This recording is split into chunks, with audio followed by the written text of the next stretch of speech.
Cérémonie à la mémoire du soldat Ahmed El Adep, tirailleur tunisien, et premier soldat français à avoir traversé la frontière le 19 mars 1945, lors de la libération de Shai Ben Arth.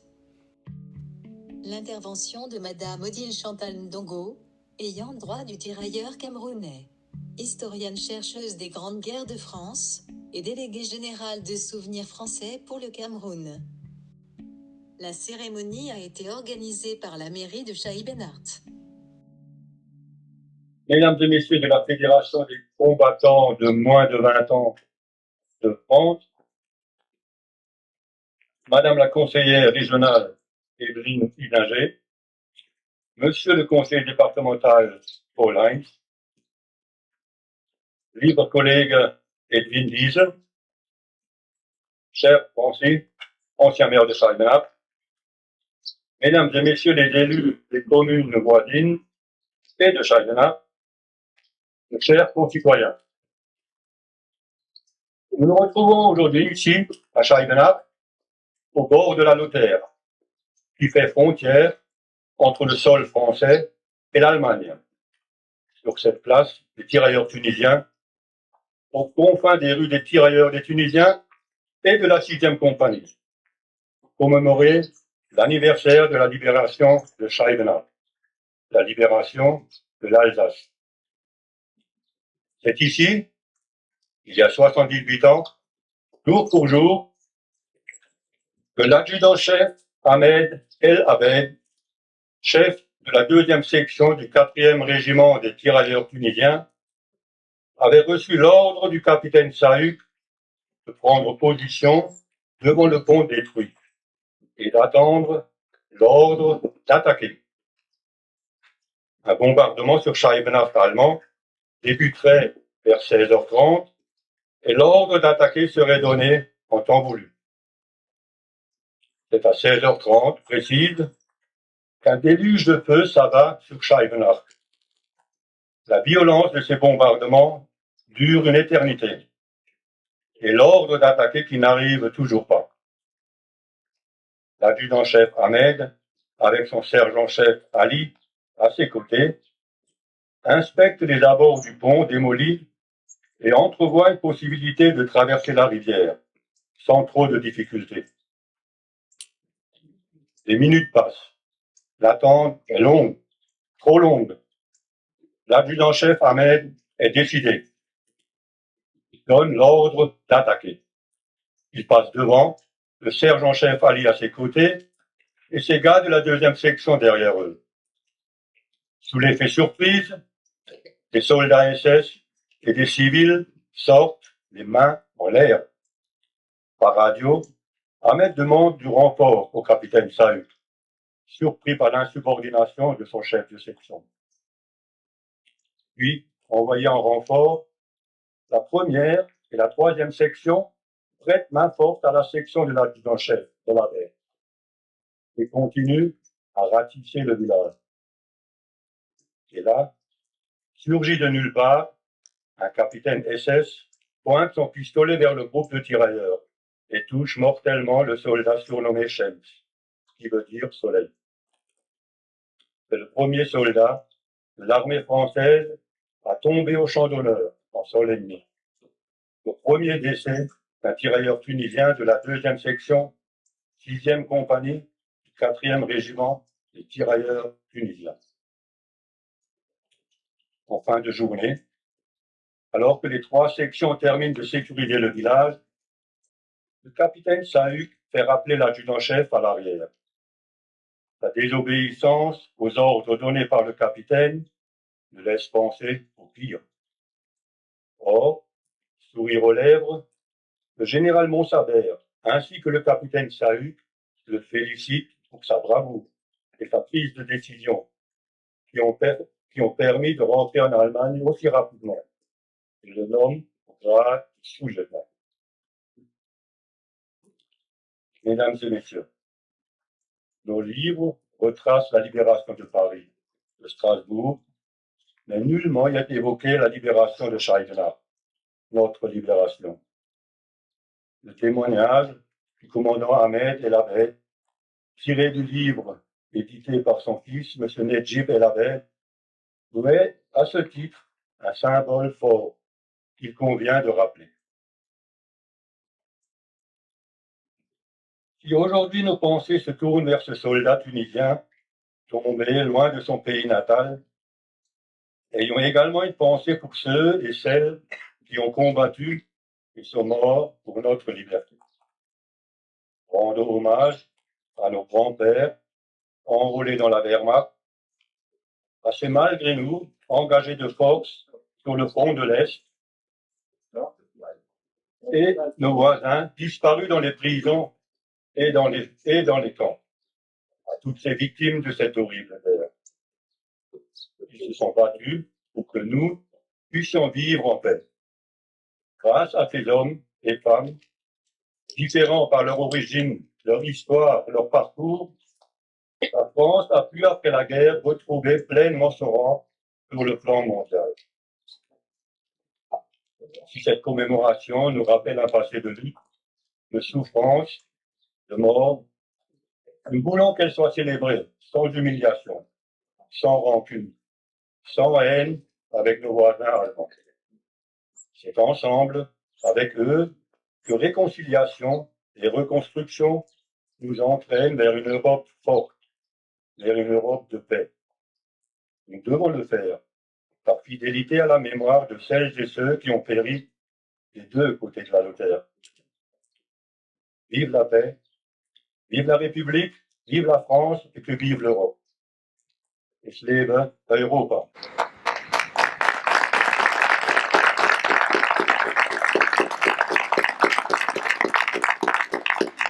Je laisse la parole à M. Nedjib El Abed. Monsieur le maire de Chambélat, Madame Odile Chantal, Madame Evelyne Kessinger, Monsieur le délégué, notre ami, mon ami Francis Yoger, que je connais maintenant depuis des années. Et je suis très ému parce que ça fait des années que j'attendais cette instance.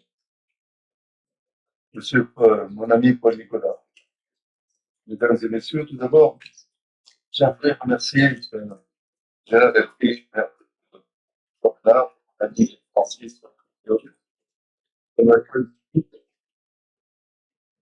J'aimerais aussi vous dire combien je suis heureux d'être avec vous ce jour du 19 mars 1945, qui a vu la 6e compagnie du 4e régiment de tirailleurs tunisien libérer le dernier village de France encore occupé par l'armée allemande. Je vais vous parler de ces Tunisiens, surtout de la Tunisie, très rapidement parce que moi j'ai un discours qui fait peut-être 4 minutes, qui n'est pas très long. Cette 6e compagnie venait d'une terre d'accueil qui a 40 000 ans d'histoire. C'est en 1950 que des fouilles ont été effectuées dans le sud de la Tunisie et ça a permis de mettre à jour une découverte extraordinaire, une structure vieille de 40 000 ans qui actuellement est exposée au musée du Bardo à Tunis.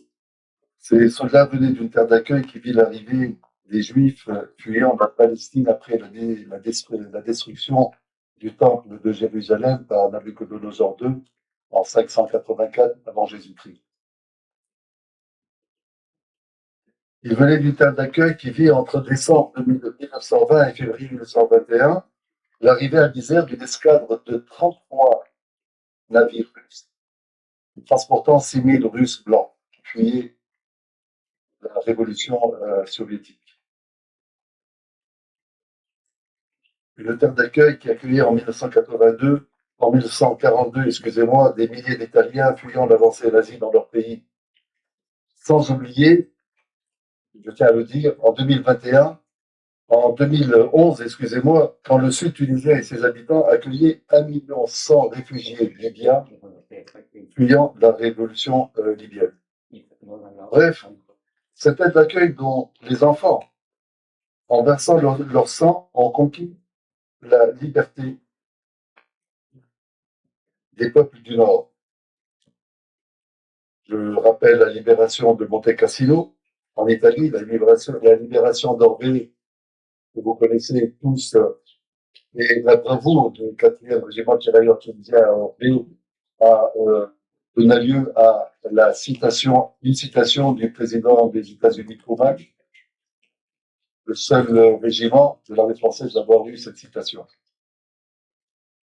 La libération de Chabenart, qui mit fin à l'occupation allemande en France, et Chabenart, donc allemand, premier village allemand conquis de Haute-Lutte, et pour terminer, la ville de Stuttgart, par le 4e régiment tirailleur tunisien, la 3e la 3e division d'infanterie algérienne, mais ce sont les Tunisiens qui sont rentrés les premiers à Stuttgart. Alors là, deux petites phrases, je m'adresse à certains médias, heureusement pas tous, et à certains dirigeants, heureusement pas tous, dans le monde. Je leur dis, si vous pensez que la Tunisie et les Tunisiens ne sont pas accueillants et pas fréquentables, détrompez-vous, la Tunisie est une terre d'accueil fréquentable, et quant à vous, vous êtes redevable par le sang versé par nos combattants. Parce que pour moi, l'équation est très simple. Dette de sang, dette éternelle.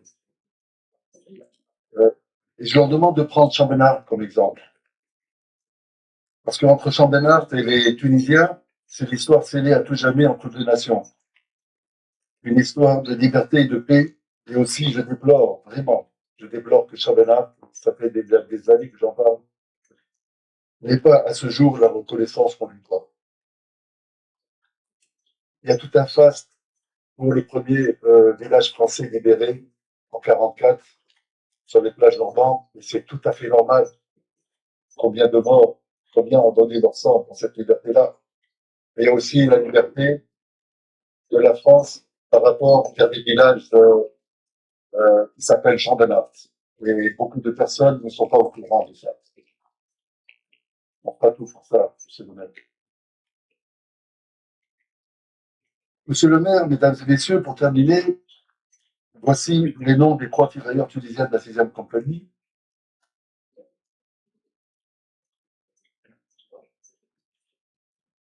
Morts au champ d'honneur en cette journée du 19 mars 1945. Ahmed Ben Amara, Ajib Ben Biziklin, Ali Ben Abdallah. En souvenir du sang versé par ces combattants, je vous le dis solennellement aujourd'hui, je suis capable.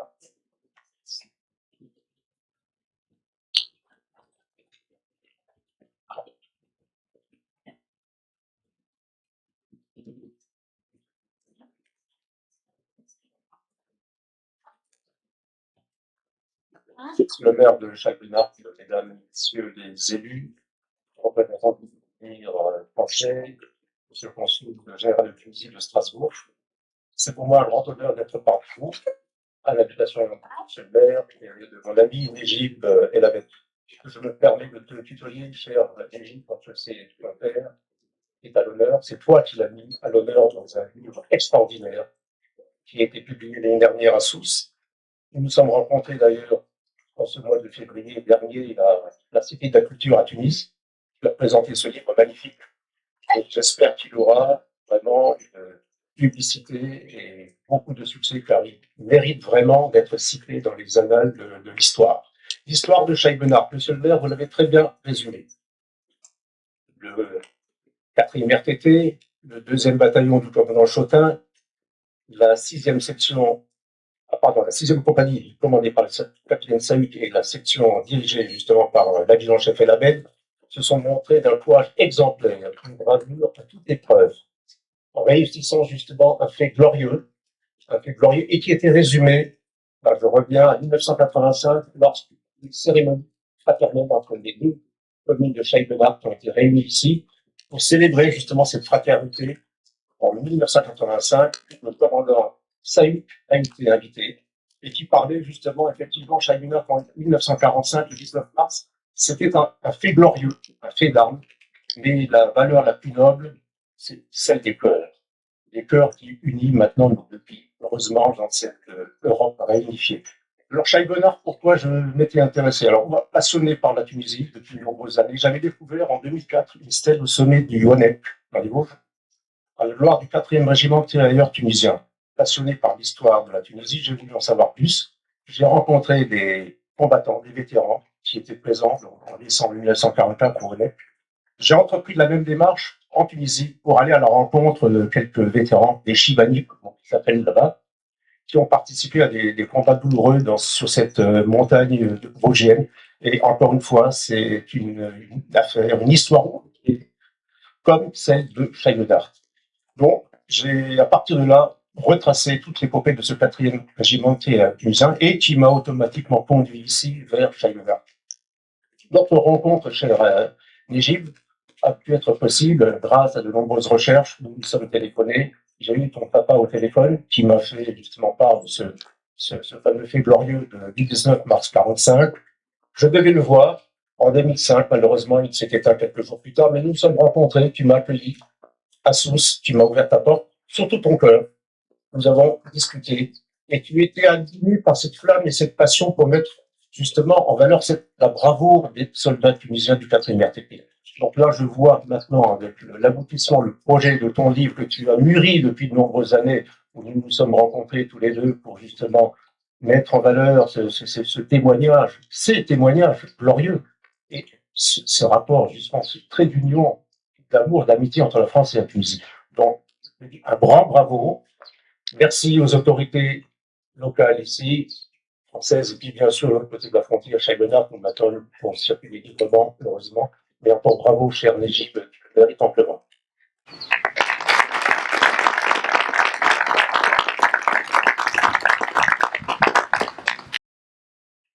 Merci, commandant, pour cette partenaire utile. Je donne la parole à Madame Chantal Goublon, déléguée générale du Souvenir français pour le Cameroun, membre de la Fédération des combattants des moins de 20 ans. De France et elle-même fille d'un tirailleur camerounais.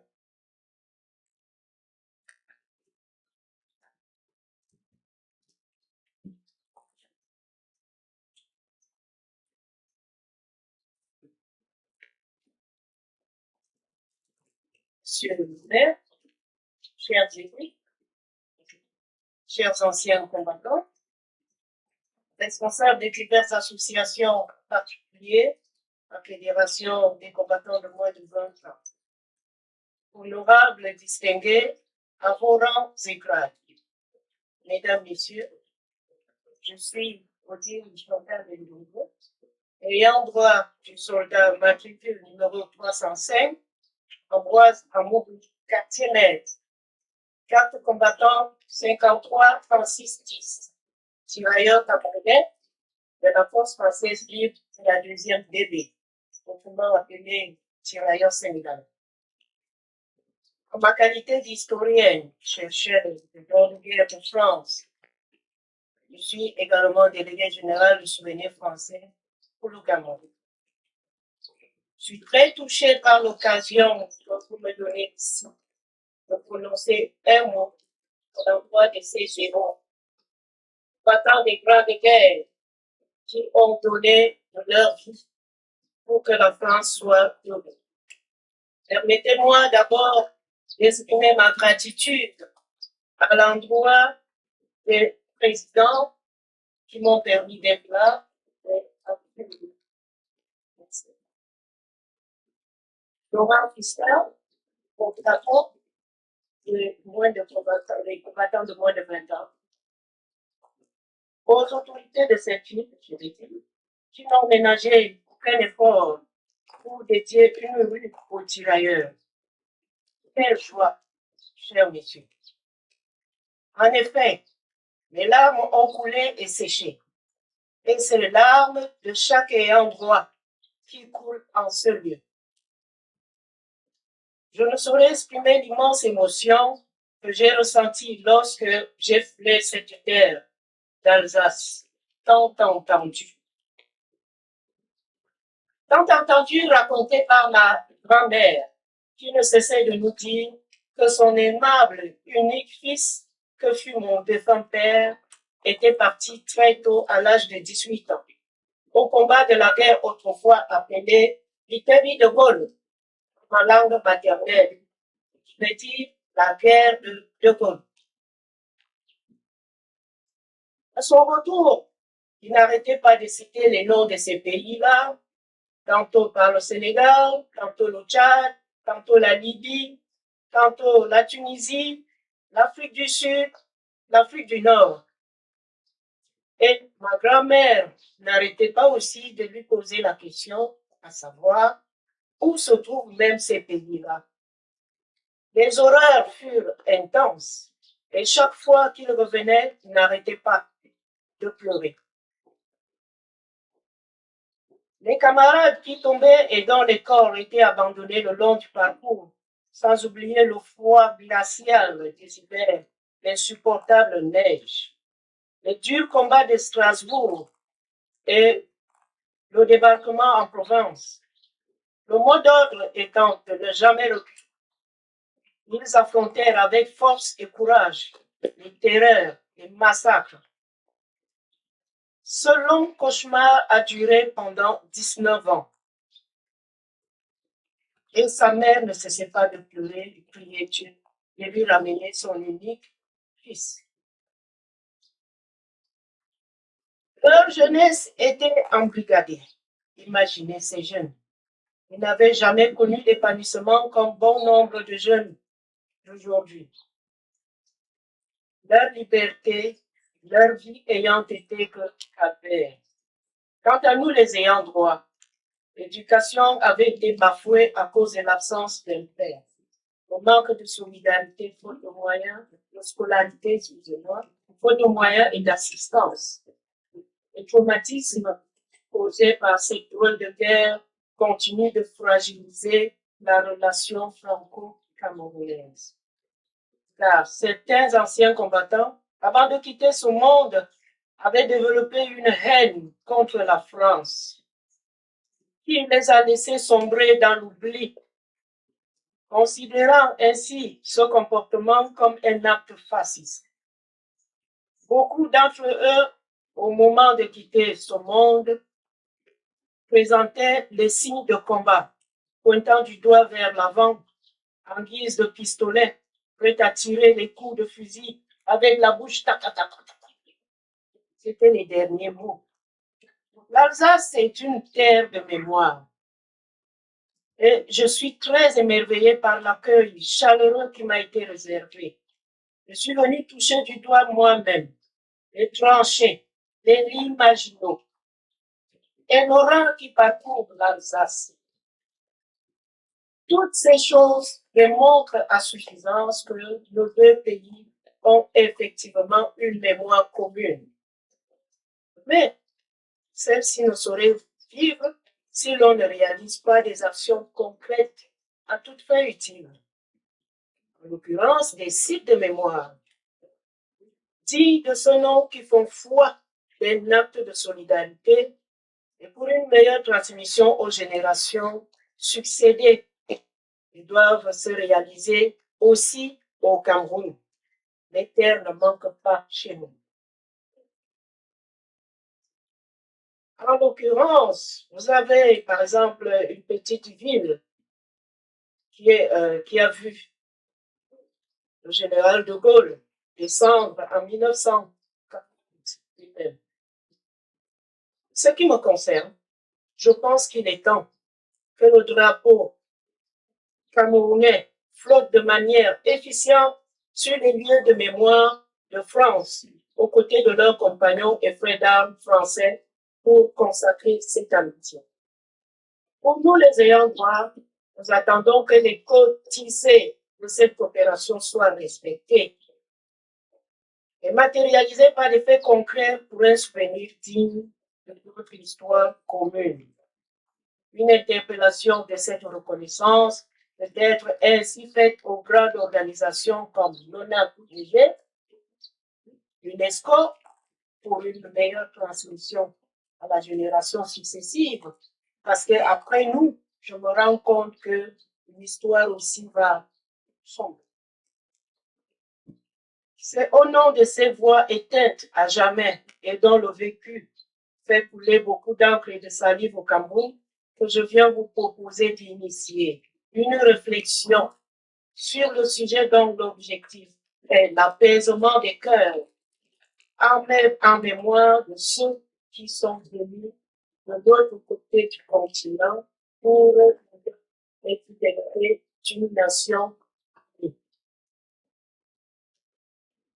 Pour ainsi dire, le repos et la paix des âmes, de ces âmes qui ont souffert.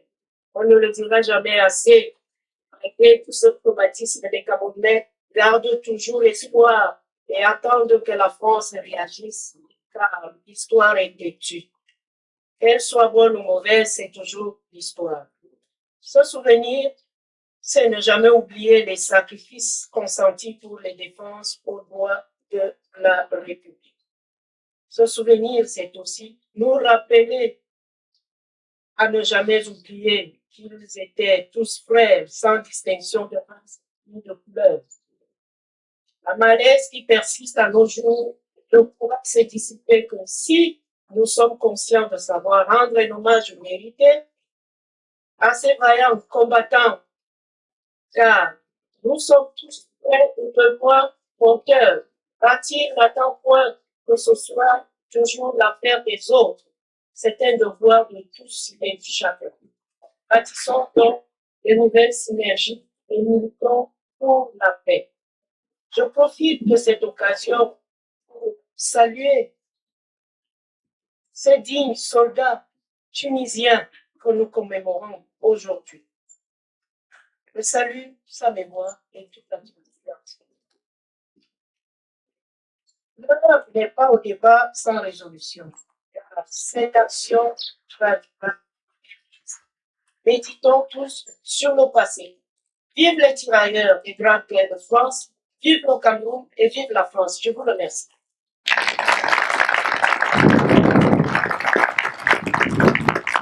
Je donne la parole à Madame Berger, notre déléguée régionale. Merci, Monsieur le maire. Mesdames et messieurs, permettez-moi de m'associer aux salutations qui ont été émises précédemment. Et après ces prises de parole particulièrement émouvantes, où il y a eu beaucoup d'émotions, j'ai l'honneur de prendre la parole pour les collectivités locales, à savoir pour le conseil régional que je représente aujourd'hui, mais également pour le conseil d'Alsace qui est représenté aujourd'hui par mon collègue Yami-Paul Heinz, mais également pour le président de la communauté de communes de la Plaine du Rap, Bernard Hensch.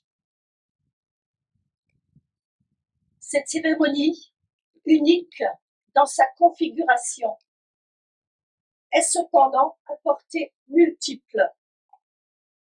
Unique car nous avons l'honneur de commémorer la libération de Chaibenat en présence de l'Égypte El Abed, fils du commandant tunisien Ahmed El Abed, qui ce jour-là, avec son 4e régiment de tirailleurs tunisiens, a mis fin à l'occupation allemande en libérant Chaibenat, dernier village occupé par les SS.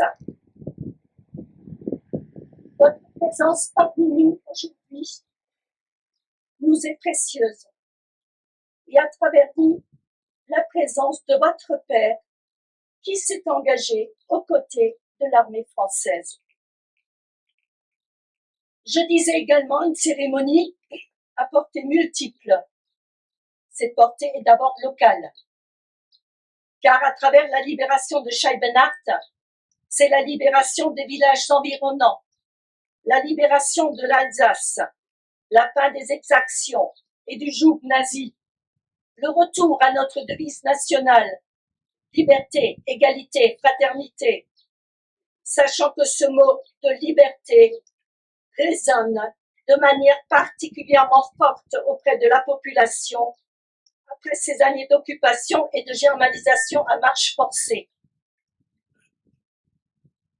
Aussi, permettez-moi au nom de tous les citoyens et des collectivités, de vous exprimer toute notre gratitude pour l'engagement de votre père auprès des forces de l'armée française afin de faire triompher la liberté et anéantir les forces nazies ou du moins les affaiblir considérablement, car malheureusement, ce démon ne demande qu'à renaître sur un terreau qui serait propice à son déploiement.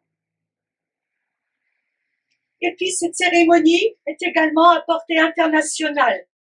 Grâce à vous, issus ou représentants de différents pays, grâce à vos témoignages écrits, messieurs El Abed et Nicolas, pour mettre en garde les hommes contre la propre folie, du moins la folie de certains, qui entraînent leur population dans la guerre et dans la souffrance, à l'heure où l'impossible se reproduit aux frontières de l'Europe. Et permettez-moi d'avoir également une pensée pour tous ceux qui étaient impliqués dans la guerre d'indépendance algérienne. Une guerre qui a fait de nombreuses victimes alors même que sa motivation laisse un goût particulièrement amer. La signature des accords d'Évian le 19 mars 1962 entérineront le cessez-le-feu. Monsieur El Abed, je voudrais surtout aussi saisir cette occasion pour saluer votre travail de recherche, saluer cet hommage que vous rendez à votre père à travers la concrétisation de votre promesse. Et comme on dit ici chez nous, une parole donnée a égale valeur qu'un écrit. Et pour conclure mes propos, je terminerai par une citation qui peut dénoter par rapport aux atrocités des guerres, mais je voudrais parler d'amour. L'amour est plus précieux que la vie. L'honneur est plus précieux que l'argent. Mais plus précieux encore, tous les deux, est une parole donnée. Et pour cela, je vous en remercie. Alors oui, nous, Alsaciens, nous, Français, nous avons une dette éternelle par rapport à toutes ces personnes qui se sont engagées, qui ont sacrifié leur vie, et nous avons un devoir moral de les honorer. Merci.